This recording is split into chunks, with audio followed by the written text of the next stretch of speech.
اگه فکر میکنید تو گرمای تابستون حلوا نمیچسبه، کافیه این حلوای تابستونی رو یه بار امتحان کنید. دکمه سابسکرایب رو هم بزنید تا این آموزش رو همیشه داشته باشید. 2.5 لیوان شکر، 2.5 لیوان شیر،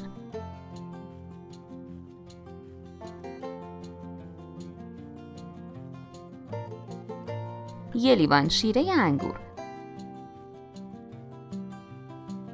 چند دقیقه هم بزنید تا شکر کاملا حل بشه و کنار بذارید.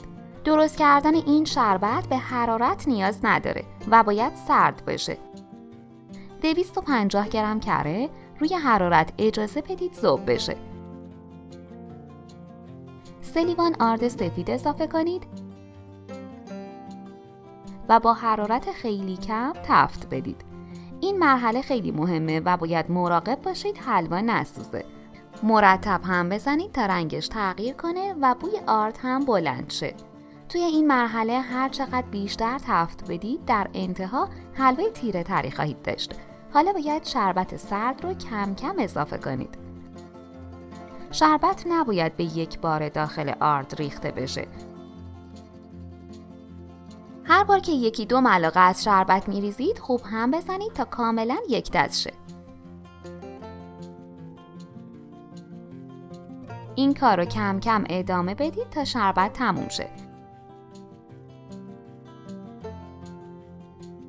عزیزان، باعث افتخار ماست که عضوی از کانال ما باشید و دکمه سابسکرایب رو بزنید.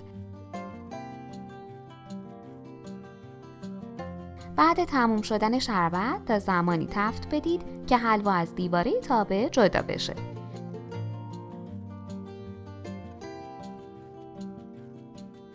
توی این مرحله حرارت رو خاموش کنید.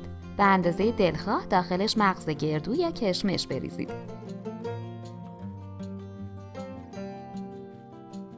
عزیزان، تک تک لایک ها و کامنت های پرمهری که میذارید برامون بسیار با ارزشه. به ما انگیزه میده تا آموزش ها رو با اشتیاق بیشتری براتون تهیه کنیم. کف قالب مناسب سلیفون بندازید و کمی گردو بریزید. حلوا رو داخل قالب بریزید. به دلیل پلاستیک کف ظرف حلوا نباید خیلی داغ باشه. میتونید از قالب‌های کوچیک هم استفاده کنید. کمی فشار بدید تا منسجم بشه. سطحش رو کاملا صاف کنید.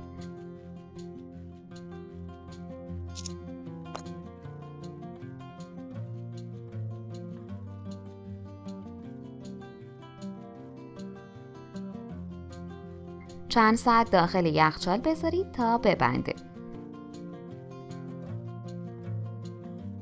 دوستان عزیزم، ما توی کانالمون کلی آموزش خیلی جالب و کاربردی داریم که نمونه‌ش رو هیچ کجا نمیتونید پیدا کنید. یه سر بزنید تا ببینید که چطور میتونید با مواد ساده و در دسترس کلی غذا و شیرینی‌های جدید و خوشمزه درست کنید. حلوای متفاوت و خوش‌طعم ما آماده است. این حلوا توی گرمای تابستون حسابی میچسبه. برامون بنویسید تا حالا حلوا با این روش امتحان کرده بودید؟